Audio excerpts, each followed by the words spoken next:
everybody. Welcome to Camel Chat. I'm John McPherson, and I'm here with Zeb Williams, also known as Zeb. What are you? Are you like?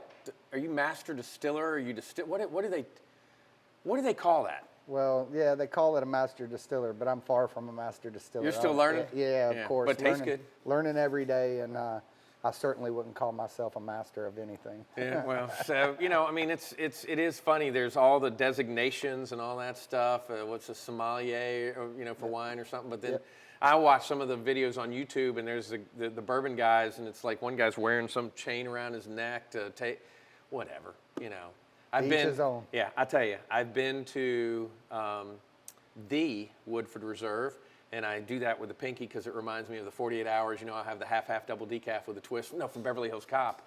And what happened was they were telling us that they could taste marzipan in their product. You got to have a pretty interesting taste palate if you can taste this one little dot of suppose. So that was our joke among those of us when we traveled. But I wanted to tell people more about you and what's going on here with Old Nick Williams, because we're in Louisville, and now really in Louisville.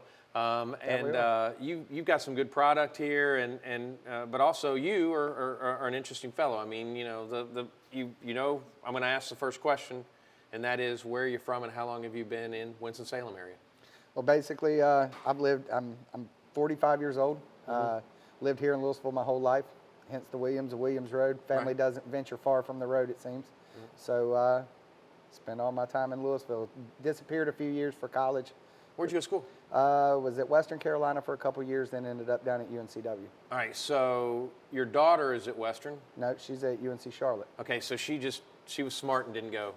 We had the little conversation, I'm being an app grad, I won't make fun of you there, but But no, my parents are app grads, so. Both your parents are educated is what you're saying. So, I always kid around with people when they say their kid goes to, Cullowhee. I'm like, where are they going to college? Right. So I'm just kidding. Yeah, but no, I figured that. So, are you a Forsyth Hospital kid? Actually, I was a Baptist hospital kid. See, which nobody understands because now they have burst back at Baptist. Right. Yes. Oh, really? Yeah, so they brought, I was one of the last few years that was a Baptist baby. Yep. Yeah, so I think it's probably been within the last 5 or 10 years now. Probably 5 years, they've started having burst back at Baptist. Right. Yeah, so you're born at Baptist Hospital and then that's 15 minutes from here. Yep. Yeah. Yep. So you might want to go out sometime. You know. Get out a little bit. Yeah, when you're saying you're going to Cullowhee, it ain't much bigger than Louisville. That's about right. Yeah, so. Although, man, I was up there not long ago, and wow. Oh, it's... wow. It's just like with Appalachian. You go there now, and it's like, I don't even remember any of this stuff. Yep. But UNC Wilmington was awesome. Oh, yeah, absolutely. Yeah. And another one that's growing. That's a massive campus and had so much room to grow, and they're growing exponentially, I guess you'd say. Yeah, and of course, UNC Concord. Sorry, I had to do that one too. What is your favorite place to eat? And it'd be nice if you ventured outside of Williams Road, but you tell me. Yeah, you're gonna say the Liberty. Yeah, probably I'll get a little bit further than Liberty. I'm probably hands down my favorite if I'm sitting down to eat here in town is Ryan's. Okay. Yeah, by far. And that's how you and Dennis came up with an idea there? That's right. They're showing us support and using our vodka as their house vodka there, and they've picked up the Zeb Dry Whiskey and a couple of our other products. So big supporters of us. Mm-hmm. And I'm excited for people to learn about this because honestly, you started with the signature product here, which is kind of weird because it has to age for a longer period of time, but there's also some things we can talk about how that got to there. But I've been on the tour and people can come out here and tour and it's $10 and you get to taste and all that kind of stuff. But, I've been in there and I've seen little smaller bottles and different stuff like that. So we're going to talk about all that stuff. But, when you and I have talked recently, I was so proud of you in the Ryan's thing because, that's a great restaurant. Oh, it is. It is. It's one I worked very hard for. It's taken years. You mentioned this as our first product. Our first product we released was the white whiskey, the unaged version. And that's a real tough product to sell. It's something that restaurants don't typically get behind, and it's not a very good mixer, and you figure out really quick why they put it in barrels. So now that our bourbon's out and really shaking it up and doing big things, we're starting to get some shelf placement here along the Triad and finally starting to see it out in different restaurants all over the place. But the white whiskey does serve as an excellent base for hand sanitizer, right? Yeah, it does. It does. And we'll talk about that too. Yeah. So, what do you like to do around this area? Primarily anymore, just sit around, relax. Right. You know? I mean, you work all the time. Yeah, pretty much. I'm married to this place, and you know, so when I get my time out of here, it's just kicking back, relaxing. You know, cook a steak at home, and get a little bit of downtime with the dogs. Yep. So now, I'm assuming, since you're from here, and I don't know your age, I know you're younger than me, but West Forsyth High School? Yep. Okay. Graduated in '95. Okay, so you graduated in 95. I graduated in 91 from App, so, well, 90, so you're 5. Gosh, yeah, okay, great. Congratulations. In your 40s. I'm in the big numbers now. So, all right, did you start out like Clemens Elementary and all Louisville. that? All right, so you went to Louisville Elementary. Yeah, it was and Louisville, then where'd you go to Haynes. middle? Haynes? Haynes, Okay. yep. Because, see, I was in Clemens West, so we went to Brown after Clemens Elementary, then back to Southwest, then back to Kennedy, then to West. Right. And when I was going back to Kennedy, my folks sent me to McGinnis. Right. So, but a lot of people you grew up with are still around, so that's kind of cool. West is a great school, and this is a really good area to have grown up in. Yep. Oh, absolutely. And you know, it's funny. I watched it with my parents. You know, they went to school, and then I'm in school with those people's kids, and Right. so we've all grown up, and now it's the same way. You know, our kids grew up with my friends' kids. You know, so there's still a lot of us around. We all play, sports together. Our kids play sports together. So it's still see a lot of people I went to school with. It's kind of, exactly, yeah. Stabler's brother's dating someone that I went to high school's daughter. And I'm like, wait a minute, there's not that many of that last name, so what's going on here? Right. And then found out, Yeah, it's a small world around here. Winston-Salem, we always kind of kid around and say that it is the smallest big city around. And, that's why what you're doing is kind of, it's really special because you're not the only member of your family that didn't venture far from this road. I mean, take us back. I mean, we're talking pre-Prohibition, there was something going on this property. We're talking pre-United States. Okay. You know, the family settled here in the 1760s. Okay. So, basically generation after generation after generation grew up here and didn't venture far from the road. The business grew for 150 years anyway. It was a very profitable business until Prohibition obviously killed it. And that kept, I would say, majority of the family around at that time. And then as the business dissolved, there were branches that kind of branched out and disappeared, but our branch never left. Mm-hmm. So the old site is over across on John's property, right? There's a down closer to the river because it's all about the water. Right. So you got, old Nick Williams, right? So, I mean, we have all kinds of stuff in the front here history-wise. What got us to the four of you all getting together and going, hey, maybe we ought to do this at some point? So take us all the way back. So we're in the 1760s. It'll be the condensed version, don't worry. We're in the 1760s, and what happened? Basically, back then, pretty much having a still on the property was pretty routine, right? Medicinal purposes. Medicinal purposes. Right. Was used to keep you warm in the winter. Mm-hmm. Your teeth hurt. Yeah. All sorts of stuff. So having a still was pretty common. And we grew over the years as being a distinguished distillery. And as generations took it over, they grew it bigger, bigger, bigger until my great-grandfather actually inherited it and was the one that dealt with Prohibition. Right. Ultimately, Prohibition killed him, I think, and the brand. He died at 48 years old of a stroke right there 3 years after North Carolina Prohibition. So I would assume the stress of not knowing where the business was going, federal Prohibition, coming in another 6-7 years, that the stress just took over. And my grandfather tried to start the business back up after Prohibition. However, North Carolina was still actually under Prohibition. So he tried to do that in Virginia. Bank wanted him to secure the loan with the farm. Being after the Depression, he was not willing to take that risk. So the business just never evolved back into its place in history. And then you know, I would say pretty much every male Williams grew up hearing these stories, wanted to do this, had a dream of one day doing it. You know, you always have a dream, but don't realize the work that goes involved to do some of these things. And we just finally came together and got the bird brain idea to start the business back, and here we are. Yeah, it's really interesting because, as you know, I mean, you know, I know I've met you from being out here, but I also know several of your other family members. Oh, absolutely. It's your aunt that used to work with me at Caldwell Banker, and you know, it was just so cool when this all started off. Because I mean, what people don't realize is you know, we had a couple wineries show up, and then the wineries. Now we've got more distilleries, and you know, you and I were talking about some other distilleries around the area and the different things that you guys go through. And we'll get more into that. We'll get more into privatization. I want to talk about all that stuff because, as you know, I'm a fan of privatization. Then I was on the ABC board and felt that maybe there is a good reason why we have the ABC board, but now there's all the different things that go along with that, and how do we get your brand in different places, which I don't think a lot of people know about. So I think there's a happy medium, and you know, we're not going to have the point counterpoint type of discussion, but you know, we're going to discuss it. But I think what I want people to understand is how old is this recipe?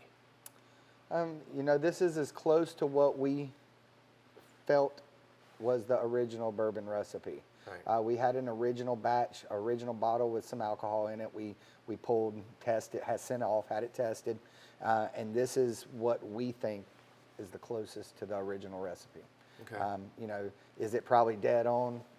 Who knows? I mean, it could be off a few percentages, but we feel like we're really close. Mm-hmm. And so we start out with basically white liquor, and that was what you sold for a few years, and then you get into a whole different amount of brands here. And the people watch know I have ADD, so I'll jump around, and you're patient to do that.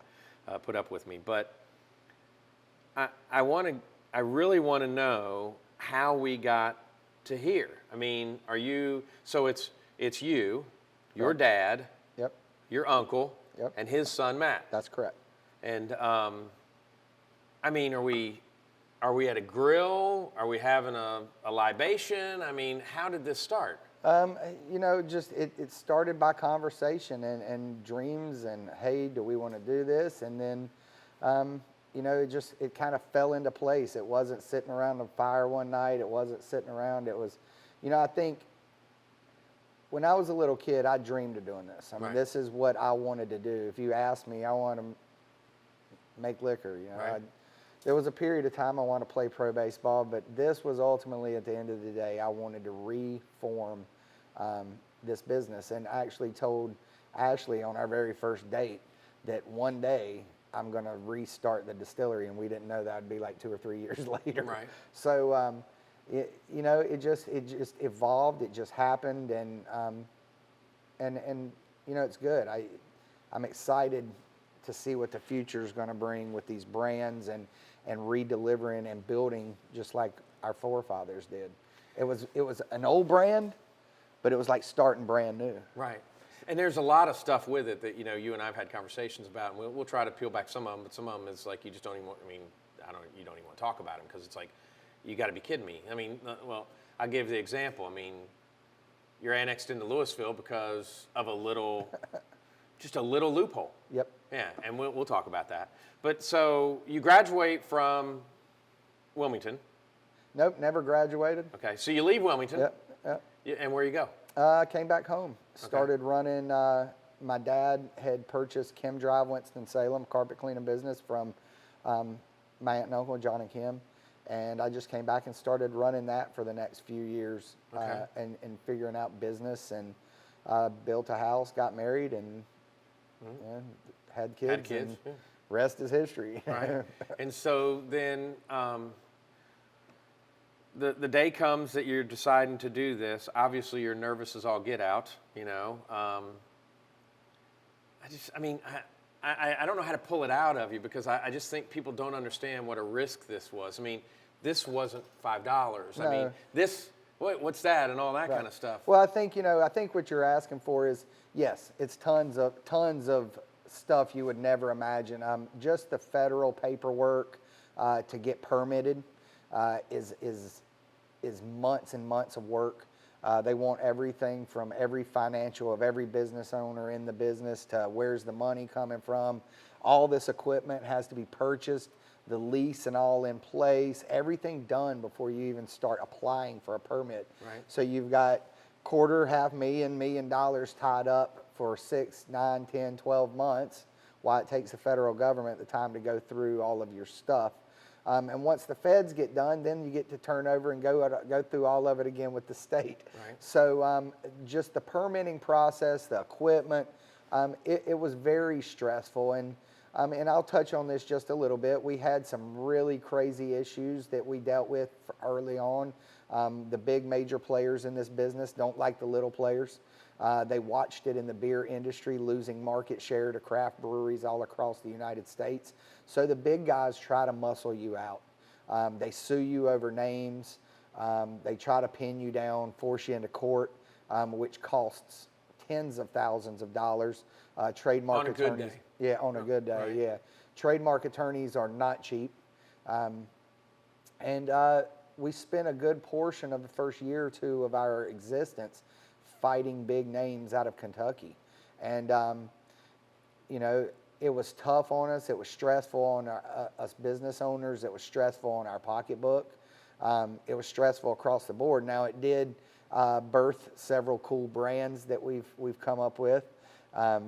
But it was a challenge, and everything in this business has been a challenge. But at the end of the day, I knew it was going to be. I mean, if you look at the wall in there, you see what my family and my forefathers have fought and dealt with for the last 150, 200 years. I didn't expect it to be easy. It's always something. If it was going to be easy, your great-grandfather would have done it, That's right. and all that stuff. That's right. Cool. All right, let's take a break. We'll be right back with more Camel City Chat. Welcome back to Camel City Chat. I'm here with Zeb Williams, and we're at Old Nick Williams Distillery and Farm, right? Yep. Is that the official name? Old Nick Williams Farm and Distillery. Farm and Distillery. Yep. Don't chase the chickens. We probably ought to talk about that because, that's literally something. People are crazy, aren't they? They are crazy, and factor a little bit of liquor in, they get crazier. All right, so factoring in a little bit of liquor. All right, so this is what we got. You got this White Lightning stuff that you had, and it's never been aged. And I'm assuming this is Nick. This is my great-grandfather. His name was Nicholas Glenn Williams. Actually went by Glenn. All right. And so we're ONW, and there's a reason for that. Yep. You've, basically, how do I get this? I want to do it at home tonight. Right? Yeah. Yeah, well. I'm going to sit back on that one. Right? Yeah, that's pretty entertaining. I'd like to sit there and watch. So it starts with grain. We start with local grains here. A good portion of our corn grown right here on the farm. Okay. We use corn, wheat, and malted barley in this particular product. To be considered bourbon, there has to be at least 51% corn. Right. So we actually use somewhere around 60 to 65%. But wait. How can you call it bourbon? We're not in the state of Kentucky. Yeah. By the way, that was a T-ball, big basketball with a huge T up there for you. So go ahead and explain it to them. So the United States is the home of bourbon. It can be made anywhere in the United States, just like Scotch has to be made in Scotland and tequila has to be made in Mexico. Bourbon can only be made in the United States. Kentucky likes the claim to fame. They had 5 permits that they were able to keep during Prohibition, that those distilleries stayed kicking in operation and making whiskey the entire time for medicinal purposes. Yes. And then I've seen a couple of those permits actually. And then when Prohibition ended, those businesses were already there with tons of whiskey aging, so they were able to get ahead of the game as Prohibition peeled off. So Kentucky loves the fame, but you're seeing great bourbon made all over the United States now, and you're really going to see some good stuff coming out of North Carolina in the next few years. Some of our distilleries are now getting to the point where their bourbon is getting to that 5, 6, 7 year mark, and you're starting to see some really, really good stuff coming out of here. Because, I know a little bit, but you're the master distiller. And I know you're not going to say that, but, so I know I'm going to put this stuff in here, right? Yep. I'm going to cook it. That thing right there is going to condense and all that stuff? I'm doing good so far, right? Yeah, sort of. Yeah. So tell us, come on. All right, so it actually starts at the way back of our building. We grind all of our grains as they come in. We grind those about 24 hours before we mash. Right. The first step would be mashing. We basically cook all those grains, and what we're trying to do when we cook those grains is convert those starches into sugar. Can't make alcohol without sugar, so we're going to convert those starches into sugar by process of mashing. From there, after we convert all those starches to sugar, then we're going to pitch yeast. And the yeast is the fungi that gobbles up all that sugar and leaves alcohol as a byproduct, releasing CO2. Right. That happens in the fermentation room for about 5 to 7 days, depending on that temperature, ambient temperature outside, temperature kept inside the fermentation room.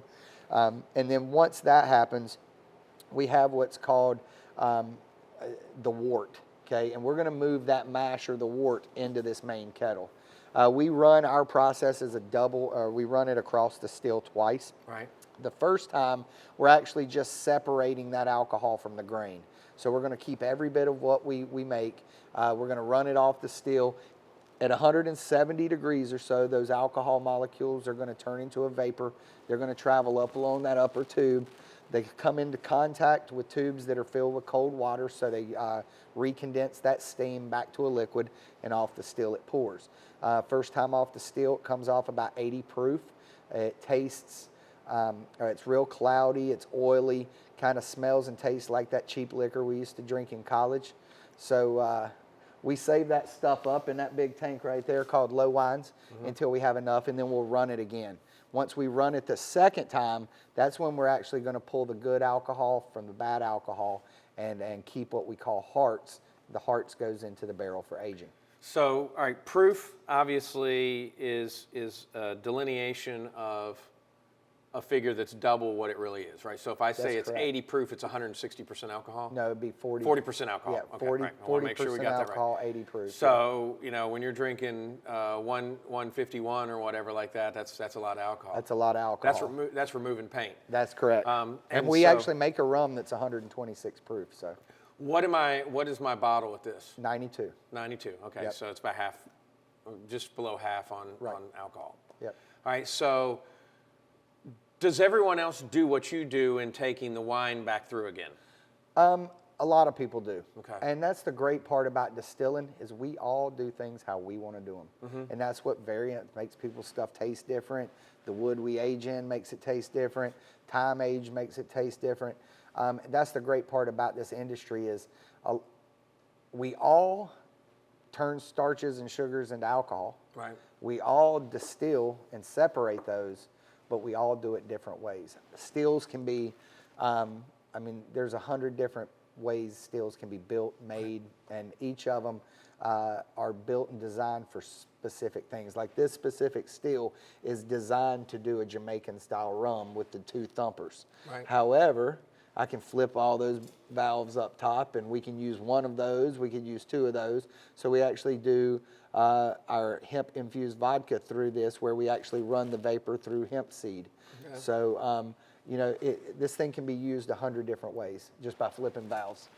So how do we power this? It's steam. So just on the other side of this wall, we've got a boiler. It's gas powered or gas fed. Heats up water, turns that water to steam. Steam comes in and fills the jacket. This wall is actually hollow. This is the actual inside wall of the kettle. This is the outside wall. And this entire jacket will fill with steam, and that's how we heat our product. So is it propane out here? I am on propane. Holy cow. Yep. The truck comes every once in a while, huh? About once a month. Okay, so you got a big tank then. Yeah. Yeah, I would expect that you use a lot of gas to get that thing going. So then It's way more efficient than putting fire under it. yeah. So the heart, you mentioned that. So the heart's the good stuff. What comes before the heart? So we kind of split it into 4 parts here. We call the first few percent that comes off 4 shots. Okay. That's going to be your methanol, your acetones, your ketones, aldehydes, different poisonous compounds that we don't want to consume. Right. So we'll actually separate that off and it gets disposed of. And then we collect what's called our heads. Right. That's going to come off before the hearts, and then we have our tails after the hearts. tails basically can be added back together with the heads, and those can be run across the system again, making more heads, hearts, and tails and driving the proof up. Right. So, you know, basically everything gets reused until you bring that proof up to basically neutral grain spirit, which is what we make our vodka out of. Right. And with the 4-shot, I mean, that's for what people, I mean, that's almost like priming the pump in a sense. It's kind of cleaning everything out in a sense, and that's, is that more what it's for? Well, I mean, but not, I mean, it's not the purpose of it, but that's kind of why you don't use that. Well, yeah, and I mean, these are all the molecules and compounds that boil before alcohol. Right. So we've known over time, and we've learned over time in chemistry that these come off first. Right. And it's just, you know, it's just known. It's part of doing it. It's part of doing it. Right. Yep. So now I've got my low wines. I'm putting it in here. I'm doing it. I now have my, I guess the heart is the big stuff, right? Yep. So where is it at? Is it in one of these things and then you put it in the barrel, or Yep. what? So we'll actually, when we collect in those white 55-gallon drums. And that's how we separate. Okay, Yep. right. And depending on how big of a run we're doing, you know, we might use these totes or whatnot, but we'll collect it and we do our cuts into those. So when a lot of our cuts are still done by touch, taste, and feel. So they vary a little bit. Right. They vary on our taste buds. Now we do use temperature, and we kind of cheat that way. And but the bobber thing. But we still confirm everything via taste. Right. If it doesn't taste good, it doesn't go into the hearts. Okay. And then another bourbonish thing is this thing, right? It has to be, yeah, it has to be charred a certain amount. Well, not charred a certain amount. It just has to be a charred American oak barrel. Okay. We use a char 3. They use a char 1 is the least amount of char. Char 4 would be the greatest char. So the longer you age, the least char you want. All right, so char 4, is that the alligator skin pretty Yeah, much? yeah. Okay, yeah. So most people do 2 and 3, right? Yeah, 2 and 3 is about. And when did you put your first whiskey bourbon in a barrel? 2015. Okay. So now next year's the year. Well, it's already right, but you've got some that's 7 years, right? It's already in bottle. Right. I mean, we actually just did a commemorative run. We dropped our very first 4 barrels. We dedicated it to the gentleman that helped us get started in the game. His name was Tim Weaver. He actually got killed in a car accident a few months before we opened our doors. Right. We had started with a small distillery up in Conover called Foothills Distillery, no relation to the brewery.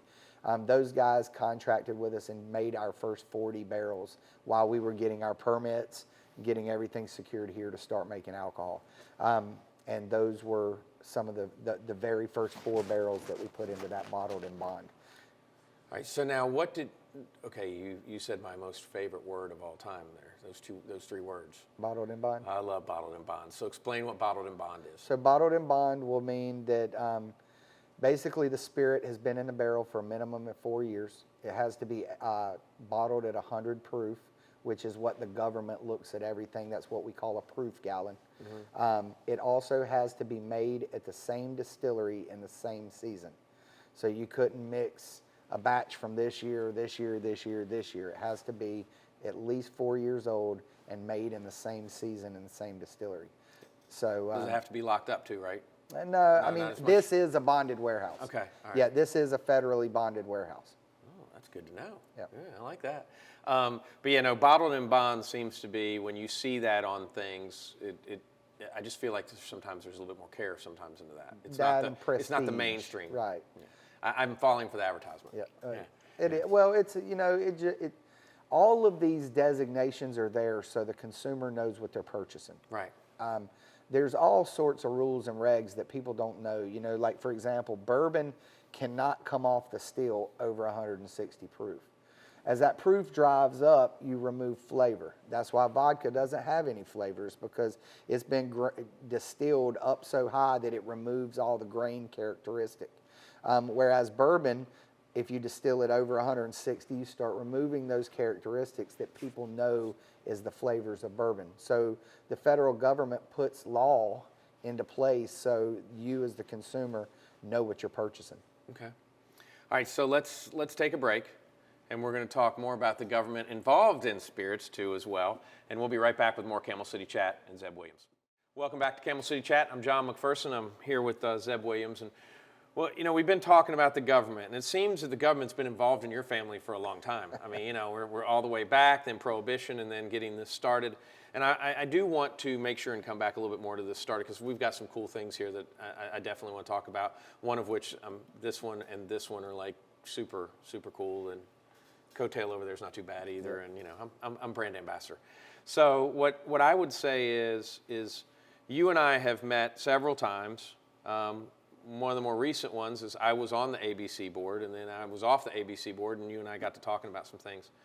I joined the ABC board as Louisville's representative. I was appointed by the town council. Actually, I don't know if you knew this, I was on town council when we voted for the store. So that was, you know, that was one of the reasons when we ran, I was one of those people that, you know, was, you know, sinning by voting. They tried to get me kicked off the board because we voted to put an ABC board. And, you know, to each their own. I'm not making fun of people. I'm just saying that was a big thing. And so I wanted to be ABC, I told you this the other day, I wanted to be the ABC rep then. And it's gone through, you know, it was Vonda, then it was the mayor, then it went to Dick, and then, you know, it's like, hey, can it be my turn? You know, because I think it's like a 4 or 5 year term or something like that. And so I went into it thinking privatization, privatization, privatization. But I see the purpose. And the purpose that I will tell you, and then you can, I want people to understand both sides of it. When I go in and I buy this product, I'm buying it and there is a tax on it, et cetera. That tax on it for the city of Louisville is about 1 cent ad valorem tax. So as a consumer, I am helping the whole tax rate of the whole city. That's correct. So I'm a user that is helping the whole thing, the whole tax rate. The other thing is in that whole budget, there's an education piece. Zeb, you and I have gone on a Saturday morning before our big game and seen somebody go into a store.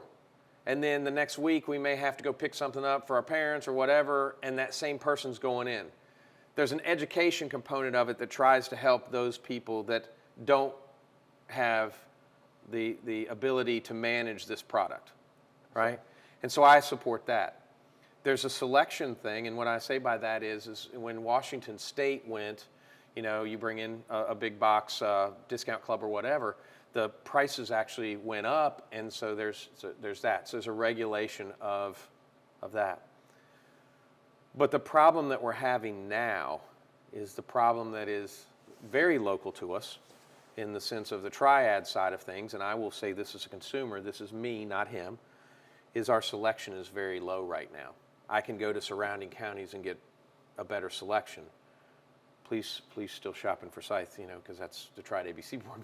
But, and there's different regulations and stuff like that can I always get it? You know, Ryan's becomes your partner on this and you can't get him the alcohol. It's sitting right there, but because it has to go to Raleigh, then Raleigh ships it back to Triad, then Triad ships it to a store or the main office, and then Ryan's has to go pick it up there. It's not delivered to Ryan's. So these are all these things. So I've talked way too much, but I wanted to give some background on some things because the last thing I want you to do is say, oh, this is whatever you're going to say, and I don't want to paint you into a corner because these are people that you have relationships with too. Oh, absolutely. Absolutely. Yeah, it's complicated. You know, it's, and with any stuff like this, it always comes back to the law and how the law reads and what was done at certain points to make things better for distillers. And so let's rewind back, let's call it, I don't even know, maybe 8 or 10 years. There was only a handful of distilleries in the state. And when I say handful, 4 or 5. Yeah, absolutely. And with those 4 or 5, the distribution, like you mentioned, is the hardest thing we deal with. So those 4 or 5 distilleries were getting out to ABC stores, and no ABC stores were really backing them. They weren't putting them on the shelf. They weren't doing this. So we got our lawmakers in Raleigh to create the North Carolina section that gave us a designated area where North Carolina products have to be. Now the problem with that is fast forward to now, and we have over 80 distilleries. So now that area that used to could be defined by one little small shelf now is beginning to take up a whole row in an ABC store. It was an end cap. Right. I mean, it was no bigger than this Right. barrel. And a lot of these gigantic boards, Wake, Triad, Mech, Durham, these guys don't want to put our products where they belong. They want to put it in the North Carolina section because they are required by law. They don't want to stick it a second place and put my bourbon in the bourbon. A lot of problem with that is, just like you brought up, a lot of people think bourbon has to come from Kentucky. So nobody will go to the North Carolina section to look for bourbon. So it trickles down of, well, this product doesn't sell. Well, it's not selling because you don't have it positioned right. And there's tons of little nuances in the system that hinder North Carolina and small distilleries because of that. And then you factor in the distribution side. Right now, they're having problems out of Raleigh getting stuff on the trucks. If it doesn't show up on the trucks. And another problem with that is, and this is what we're hearing, right now, LB&B is the contracted company that runs the distribution for the North Carolina ABC. LB&B has put a limit from what we hear on truck cases. So a truck carries 1,400 cases. They've told the large boards they can't order more than 1,400 cases to fit on a truck. Problem is they're not getting delivered their whole order. So now they're loading up and they're ordering 1,900, 2,000 cases to make sure they get a full truck when it comes. The problem with this is anytime they're getting these extra codes or extra product, they're striking the high number codes off the truck, which are all the North Carolina brands. So you have the problem of it not coming out of Raleigh because they're striking our cases. For example, Triad didn't get 10 cases of my vodka last week. It didn't come on the truck. That's out of the Triad's hands, but somebody's got to be held accountable for that in Raleigh. I mean, who decided we strike these codes? You know, who decided that Jack Daniels gets 2 pallets on the truck, but my 10 cases don't? Who decides that? Right. I think we've got to figure out a mainstream system that protects the big guys, that protects the little guys, and allows, number one, our product to get to where it needs to be. And then once it's into those boards, making sure those boards are distributing it properly, getting it to all the stores. For example, I mean, I went into all the stores here in the Triad in the last 3 days. I've seen less than 10 of my bottles on all the shelves. There's plenty of our liquor in Raleigh. There's no reason it's not on the shelf there. I mean, if there's supply chain issues with, let's say, Tito's, that's a better reason for my vodka to be on our local shelves. Support local. But you're the only person that's having this problem, Not right? at all. Or you were telling me About earlier. 99.9% of us. Yeah. So, all right, now, and this is something. This isn't true anymore. But this is all I could buy from you a few years back for a whole year, correct? That's correct. It started in 2015 as one bottle. We had to document. You took my ID. Took your ID. Came out. I got my 2 bottles, and then it was a year before I could come back and buy anything And from you. keep in mind, a lot of people didn't want you to keep their ID and keep record, Right. so they would not purchase from you because of that. Right. So then in 2017, it went to 5 bottles. 2019, we got Senate Bill 290 passed, and that pulled the limit on that. Right. So we can now sell you a pallet, and I can write you a permit if you want to come buy it. All right. Now, I want to touch on COVID. One thing with COVID, because I think that you were really kind to do that, because it's also another government thing there too. So COVID rolls around, people aren't leaving their house. Man, what I get on my hands, you suddenly do. I know Broad Branch did it and stuff like that. What did you guys do? Oh, we flipped into the hand sanitizer game. Right. To be quite honest with you, if we hadn't, we wouldn't be in business today. Came out here, bought a gallon. It's still in I still use it because I pour it in and then I got the sprayers. And it paid the bills for us. Heck, we probably donated 5,000 or 10,000 gallons too. Right. Probably sold another 40 or 50,000. So were you with the school? Were you doing stuff with the school system or something? we donated quite a bit to the Forsyth County Sheriff's Department. Right. Yadkin County Schools purchased several thousand gallons, Guilford Technical Community College, Krispy Kreme. Right. All of them were washing their hands with our sanitizer. You know, it's funny because I have it in the door of my car and I'll spray it on and I'll go, you know, sorry, you know me. I'm like, just get that smell, that good whiskey smell. And then, you know, I mean, it was something that was really a great thing. It was a transitional part of the business until that one day you got a notice from our friend Uncle Sam. Yeah. Well, it actually came from the FDA. Okay, from the FDA? FDA? It was all over. You know, the FDA decided to go ahead and impose on all the distilleries the fee that they typically charge for production of hand sanitizer.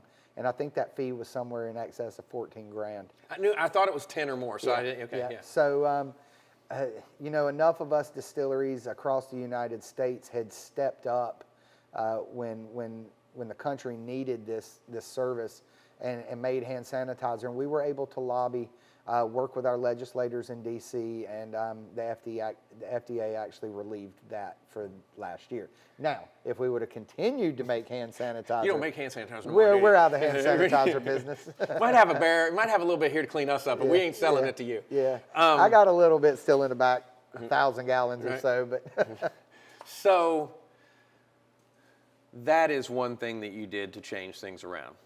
You're wearing a JVC thing, so I know we need to talk about that. Stabler's going to shoot some video of that at some point. But all right, so we got one more segment after Stabler, right? So we're gonna finish up a little bit on the project, and then maybe we'll talk about some of the other stuff around here, and maybe even why don't we walk around a little bit and let him just really get mad filming us that we're doing that. But so this is what I'm going to try. Okay, so I have a lot of your stuff, and you know that. I mean, I have Coattail, I have this. Is there a dark and a light, right? Yep, there's actually 2 white rums and a dark. Aren't you proud of me? And of course this. I have not had this, although Marcy's Tears is actually one that I will try at some point. But I'm excited about this. But that, I know you were more than pleased when that came off, because that has been, I mean, you've got a sweet, picky aunt, and she loves this stuff. And she ain't drinking it because you make it. She's drinking it because she likes good, it. right. Yeah. My wife's gotten into, Bloody Marys a little bit, so we've been using that for some Bloody Marys. And see, and that's when that needs to come in. I know. We'll talk. Yeah, because that would compete with the pepper vodkas, and then. She ain't gonna like that. Go over here. So tell me about vodka. So we start with a neutral grain spirit. Basically, it's run up off the still over 190 proof. What makes neutral grain spirit into a vodka is the filtration process. It all comes down to carbon or charcoal filtration, and that's where your vodka can change. You can remove other flavor, and vodka, by definition, is a colorless, tasteless, non-characteristic spirit. It's just neutral. Right. But still, if you go out and taste 20 different vodkas, they all have unique flavor profiles. And that's something we were able to capture in our vodka, is a nice, I almost call it creamy flavor and mouthfeel. Nothing that's out of the ordinary for a vodka, but it feels like it has some body to it or some backbone, where a lot of vodkas that you drink are they're lost. It's like drinking alcohol, just straight alcohol. Right. And this has been very good to us. We put it in a beautiful bottle, which we're having mad trouble now getting glass. That's the biggest problem in our industry right now is securing glass. But our vodka is quickly picking up and starting to hit the shelves in all the restaurants here in the Triad. There's been several Applebee's that are picking it up as their house vodka. The Catherine Brasserie downtown has picked it up. Ryan's has picked it up as their house vodka. And we're just now really scraping the top off. We finally got a sales team here in the Triad, and we're hitting the streets hard with it. Yeah, I mean, I will tell you, this is a great product. And I noticed you said something, I wanted to touch on that. So the Coattail over there is a cinnamon-flavored whiskey. That's correct. All bourbons are whiskeys, but not all whiskeys are bourbons. That's correct. When you add flavoring to a bourbon, it's suddenly now a whiskey. That's correct. Because it doesn't fit the thing. That's correct. That's, And hey, also, do I get an A for that? You do. Okay. And also our Coattail Cinnamon Whiskey, it's a rerun off the still. So basically when we make the heads and the tails from our bourbon and we rerun them again, they come off the still at about 165, 168 proof, and that's the whiskey that we'll use for making that. Okay. And we actually age it with natural cinnamon sticks and oak, opposed to artificial flavor or color. It's actually aged on natural cinnamon sticks, so you're not going to get that heavily sugared, sweet flavor like you find in a Fireball. You're going to get a high proof sipping whiskey with a very faint cinnamon finish. So really good stuff for the winter, especially on the ski slopes. Cool. All right. Well, let's take one break, and then I want to play. Okay. If you'll let me. You got it. We'll be right back. So welcome back, everybody. The chickens. I mentioned them earlier. We got to talk about this. So don't chase the chickens. What is up? How many chickens you got? There's probably 20-ish still running around here. And the kids chase chickens? And the adults. Really? Yeah. The signs are more primarily for the adults. The adults. Yeah. All right. So we got this here. So, and that's one thing. Now I see bar only, and I want to take people out to see the bar. But when I saw bar only, it reminded me of something. So if I want to order something here, you only serve the alcohol.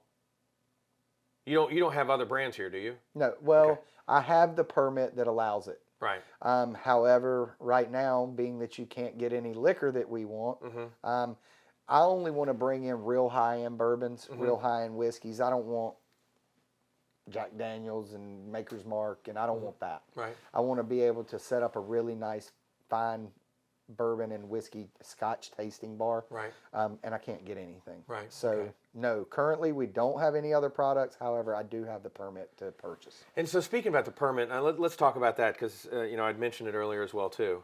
So a lot of people don't know this. Forsyth County is dry. Forsyth County is dry. So if you're in Forsyth County, it's dry. The only way that you can have alcohol sales is to be in the municipality. That's correct. So that's like, Rural Hall. I mean, you've got the different stores and stuff and whatever. I don't know. Does Rural Hall have? I don't know. But I know, so the Louisville store has it. And so the only way we were trying, we talked a couple times, you were trying to get it and talk to some senators and stuff like that, trying to get a bill passed to maybe do this. And that could come at some point. It did come. It did come, of course, right after you did that. Yep. So you, in a sense, what is it called? Spot zoned. Satellite annex. Satellite annex, just like Satsgate for Louisville on the other side. So you are satellite annex, and you are now in the town of Louisville. We are in the town of Louisville. So you pay taxes to Louisville, which was great for the Louisville side of things. But for you, it was great because you had your what year anniversary? Was it the 10? What was no, it was our 4-year anniversary, and we actually we missed that. We missed our 4th of July, and we missed our anniversary of being able to serve liquor. Right. So you did beer and wine. Beer and wine only. Yeah. And we'll show some of that stuff. All right. So now let's walk down here because this is the fancy stuff. Okay. So what the heck is this? So this right here, you're looking at our hydrometers. This is how we actually proof the alcohol, and these are certified by the federal government. Have to be purchased every year or two. They come with certificates, and these will actually bob up and down, and we have to take the temperature and the proof and then calculate what the actual proof is of it is. Alcohol varies in proof based on temperature. Okay. So the government or the federal government, we regulate everything based on 100 proof at 60 degrees. That would be what we call a proof gallon. So that's why you got a jacket on. Yeah. And I need to have one on. Yeah. But now, so then we come in and we're going to go over here. So what I don't think a lot of people realize is there's a product. And we have that product, but then there's also costs with the product. So you've done the water, you've done everything to get us to that point. I mean, we've spent money on gas, we've spent money on electricity, all those things. We get the liquid. And then now on the other side of this wall is the liquid. And now you've got to buy the bottle, the label, cork, tamper, the wrap, everything like that. That's correct. Right? And so how long does it take to fill like a case? We can do, if I've got 4 people in here, we can do a full pallet to a pallet and a quarter a day. Okay. So that's 600, call it 750 to 800 bottles a day. And so that's how many barrels? Barrels of bourbon, that would probably be at 2 years old, maybe three barrels. That's gonna be my guess. Yeah. Because I know they sell barrels, and you usually can get like 70 some odd bottles or something. Yeah, we're getting right around 300-ish bottles out of our 2.5-year-old bourbon, but Right. I've got some 5.5-year-old rye that I dumped, and I'm only getting, somewhere around 225 bottles out of a I'm barrel. looking. Where's the barrel ones? The barrel. Oh, the bottles? Yeah, you guys. Yeah, they're moved upstairs. All right. So, like I said, this is a bonded warehouse. Right. And once we purchase the liquor out of bond, Mm-hmm. then it needs to be moved into a non-bonded space. Okay. So, like our office upstairs is where we keep all of our inventory liquor for moving down for sale. Okay. And so once it comes out of bond, it moves into that side of the house. Yeah, and what's so crazy is you can't. I'm a Stabler. If you got me, you can't just basically say, "John, here you go. Take that home with you." Right. I mean, that's the worst thing you could ever do. Right. Yeah. I mean, and everything is tracked. Everything is documented and tracked, from the poundage of grain that we bring in every month to how much we're using to mash, how much fermentation, how much alcohol is being produced every time the still runs. Every bit of that's documented, and every month I file 5 reports with the federal government. Mm-hmm. 2 excise tax reports, and then 3 operations reports. Mm-hmm. Now, before we go to the bar, what you want to tell everybody what that's for? What, the Big Thunderbird thing? Yeah. Well, we're major sponsors of the Carolina Thunderbirds. We're the official spirit of the Thunderbirds, and have a custom cocktail bar out there, and they serve quite a few of our spirits and several of our drinks from the bar. They actually, if you love our old fashioned, you can now roll into the Carolina Thunderbirds game and get our old fashioned. That's awesome. Yep. So. And now you got the weird cups for the beer, so we Yep, got to show yep. people that. So let's go do that. So this is the bar. This is the bar. And I mean, the one thing over there is we've got the History Center, which Stabler has some of that. But I mean, selling alcohol isn't the only part of your business. No. I mean, you've got to keep the lights running for everything. So I mean, that may be the meat, that may be the potatoes, but we got to have some gravy and some vegetables and stuff. Right. So one of the things that I know that you do is have this bar, the Busted Barrel, and it's got a little bit of a following. It does. Yeah. Yeah. So I love that Raylan's up there too. That's so cool. But so what's up with the beer things? Because if Stabler, if you look right down here, you're not seeing a traditional tap. Yeah, don't see a traditional tap. No. And so what happens is you don't have to shoot anything out, but basically the glass, you put it on top of that, and Yep. it shoots. I don't mind. All right. Well. And so that is the best way to prevent waste. Absolutely. You like a Oktoberfest? Just leave that there. We'll see if that's still there when this is over with. So, I love bourbon. What is the secret to an old fashioned? Well, the secret to our old fashioned is I can't tell you. It's made with love. It's made with love. Right. No, you can walk into 10 different bars or restaurants and order an old fashioned and get 10 different old fashions. And 7 of them are not good. 7 of those are not good. Right. I learned a long time ago, if it's not good, don't sell it. Right. And I had a local mixologist here out of Winston-Salem when we first got the ability to put a bar in the distillery, which happened in 2019 with Senate Bill 290. She actually went through and helped me design the menu that we have today. Now, we've added additional drinks since, but our old-fashioned just goes well with the ingredients we use. We use a dark simple syrup. I make all of our cherries here. Mm-hmm. I make a simple syrup with bourbon. The cherries and the cherry juice make a huge difference.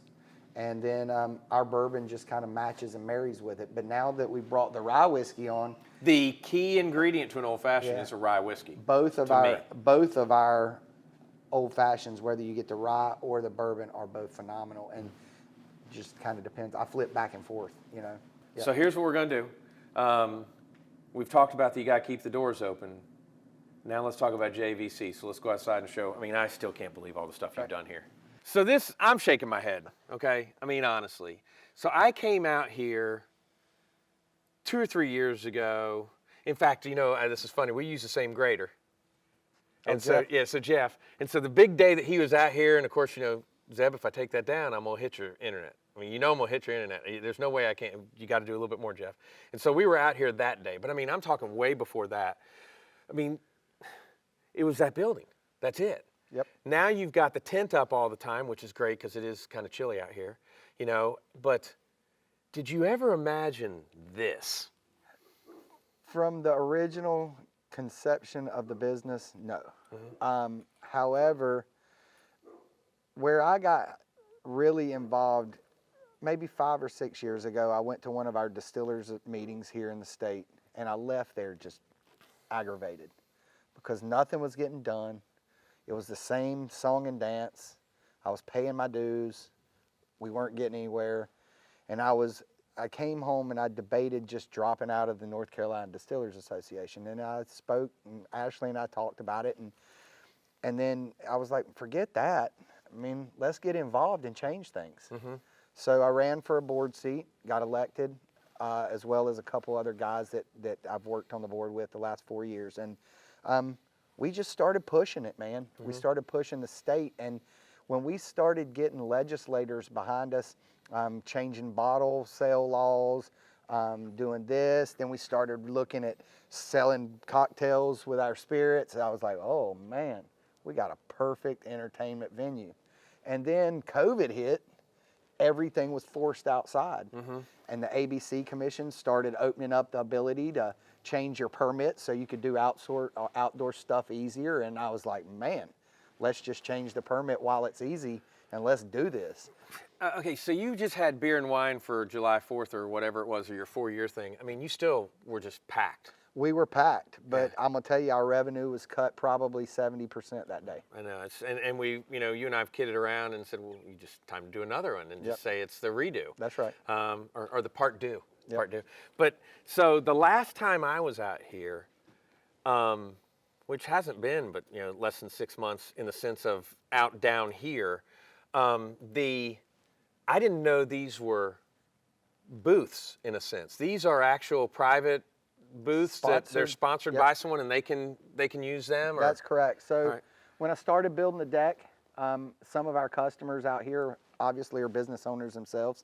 And as they started seeing this evolve, they're like, hey, I want this one, or, how can I get this permanently? It's sweet, right, Yeah, I was like, well, I'll tell you what, I'm in advertising and marketing for a living. That's what I do. So it just naturally came to, hey, why don't I sell sponsorship on it, just like the ballpark, put their names all over everything and let them have use to it. And it worked great that we sold the first 5 in like the first 2 or 3 days, which spawned us to build 5 more. Those sold very quickly, and I've got a waiting list, 20 people deep. And if lumber will ever drop again, there'll be a continuation as it rolls right on around here. So, it just kind of worked when we started. We were only going to build 80 or 90 feet of deck up top and then a handicap ramp to get down here. And then as wood prices started going crazy, my builder told me I was locked in at a certain price, so I just kept going and kept going and kept going, and sanitizer kept doing better, and it just kind of evolved into what you see today. There was no blueprints, there were no plans. This was just... I got a feeling that's going to be moved over to here so we can get another 2 or 3 in there or something, and maybe double decker. And so James Vincent Carroll, great musician. I mean, anytime anybody sees him playing, he's got a good following. But you've had some nice shows here. Absolutely. I mean, him and other people as well too. Oh yeah. So how do I now? Let's do the important thing. So if I want to buy the product, I can go to an ABC store. If they don't have it, we come out here. But I mean, first of all, just come out here.